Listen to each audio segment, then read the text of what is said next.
Marami sa ngayon ang nakapansin na sumusuot na po ng mga earpiece ang mga referee sa NBA. Well, hindi po ito ngayon lang na nangyari sapagkat sa mga nagdaang dekada ay sinusubukan na nga po ito ng NBA at noong 2015 ay kanilang sinubukan din po ito. At heto po mga idol ang rason kung bakit ngayon ay kanilang binabalik ito sapagkat para maging malinaw pa ang kanilang komunikasyon, mabawasan ang ingay at para malaman din po nila kung ano ang sinasabi doon sa scorer table. Pero syempre dapat na maging malinaw din po tayo na hindi rin po talaga maiiwasan na sumagi sa ating isipan na pwede po itong makaapekto sa kanilang desisyon, sa kanilang mga tinatawag na foul sa mga players. Baka siguro yun naman talaga yung malaking rason dyan sapagkat sa mga nagdaang season, especially sa regular season, ay napaka-soft na ng kanilang tawagan. At yung mga tawag na hindi naman talaga dapat natatawagan ay tinatawagan ng foul. Definitely kabilang po yan mga idol sa mga sinusubukang baguhin ngayon ng NBA para mas lalong magiging interesting ang laban sapagkat sa ngayon ay hindi naman talaga maiiwasan na marami na ang nagsasabing napaka-soft na ng NBA. Maganda ang pre-season debut nitong si Desmond Bane para sa Orlando Magic at kanilang natalo pa nga itong Miami Heat mga idol. Sa loob lamang po ng 13 minutes, si Desmond Bane ay nakapagtala ng 9 points, 6 rebounds and 3 assists sa kanyang field goal made na 3 out of 7. All-around ng player itong si Desmond Bane.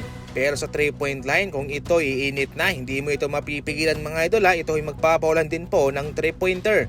Kaya malaking bagay ang kanyang presensya ngayon sa Orlando Magic na umaangat na nga rin po sa kanilang conference.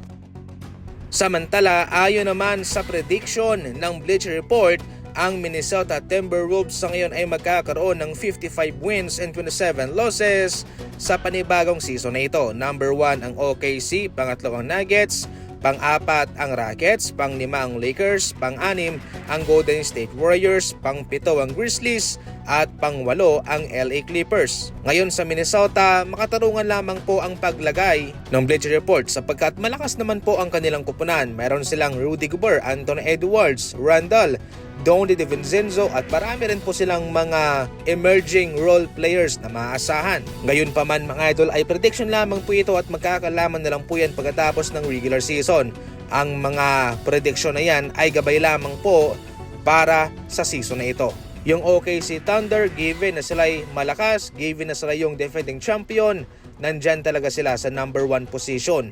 Kung nagawa nilang magkampiyon na nung nagdaang season ay hindi man sila talaga inilalagay dyan, ngayon na nagkampiyon na sila at meron silang napatunayan, inaasahan mga idol na palagi po silang magiging paborito at number 1 sa listahan sa NBA. May sarili po siyang audio at maririnig mo yung hiyawan ng mga tao. Meron din po siyang counter sa score. Hindi ka na magbubutas, adhesive to.